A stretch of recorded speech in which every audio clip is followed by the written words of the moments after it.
Po daugel metų laišką, mama, tau rašau. Kažkaip neįprastai sunku pradėti,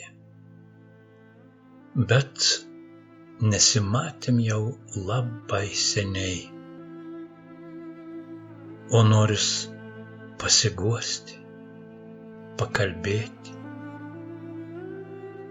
Gėlių ir žodžių per mažai tau dovanojau,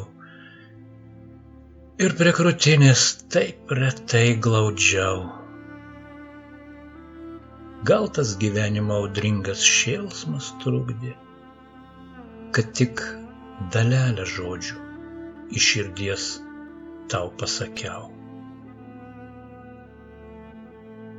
Rašau tau, mama, laišką ir galvoju, iš kur tiek meilės žmogui atradai.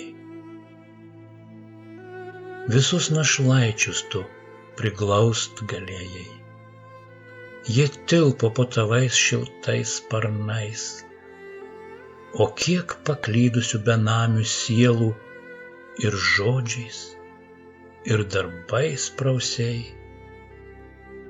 Praeidama paliesdavai benamį šunį ir savo kąsnį per pusę dalinai.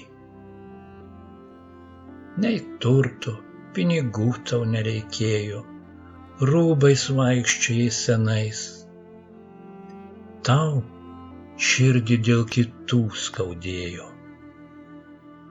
ligas pamiršus, dieną naktį tik meldeis. Vargus ir skausmą tau malda malšino, o džiaugsmą teikdavo geri darbai. Nusišypsodavai nelaukdama likimo, žinojai, kad dangus antri namai. Iki, sakau, brangioji mama, aš pasiguosiu, parašysiu mintimis. Ateiki pas mane kasnakt į sapną, papasakoti apie dangiškus namus.